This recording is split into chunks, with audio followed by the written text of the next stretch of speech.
What's happening, YouTube guys? Thanks for asking questions about the Toyota Sequoia build. Sometimes I do things and I just tell you about it and I don't really show the work. I'm going to try and show more of the work for you guys. So current situation is, all system still works. We still have our media player hooked up. It still works. And yes, all the factory speaker covers did go back on. So if you look there, the OEM tweeter is not in there anymore. It's upgraded tweeter behind that plastic panel in the door. And then down here by April's feet, factory covers back on. I did have to do a little work in the door to get everything, but it all fit. So those speakers that I did talk about all fit in there. Everything in the Sequoia went back the way it was supposed to. And if you looked at my F-150 build, everything went back the way it was supposed to. And it's just a little bit of work and fitment. And when you're custom fitting things and you're creating, you have to check clearances and tolerances. You just can't slap things together. That means you have to see what's behind the door panel. Once you get to the door panel, sometimes there are challenges of you getting the speaker to fit the OEM door panel. So you know, and it's just some plastic, and there's usually plenty of material in there that you can remove without compromising the door panel. But everything went back on perfectly fine. Same tweeter that's mounted there is mounted behind the OEM tweeter position in the front, and then you can see in the back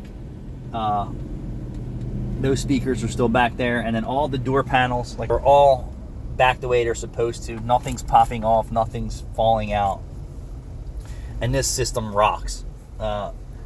If I turn my system on right now and put it, I don't know, quarter volume, all these people would wonder if there was an earthquake coming or not. And then if I went to 30 volume control, their vehicles would start to vibrate in this close proximity. Thanks for watching.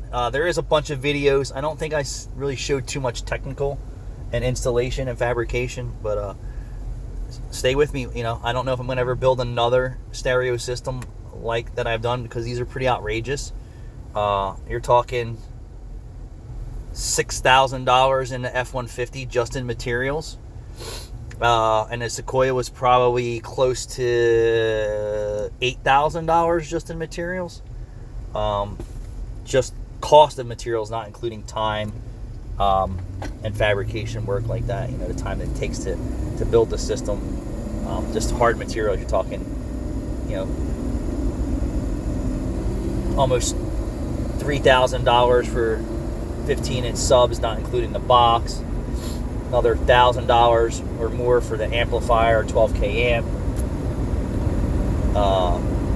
Capacitors, wiring, speakers, head unit, you know, custom wires, custom harness, alternator, O-gauge wire upgrade under the hood. You know, copper wire, real copper wire isn't cheap anymore. Real quality RCAs are not $10 anymore. You can't get a decent RCA for, I guess, under $50, you know. And this car has 3 sets of high quality, high powered RCAs,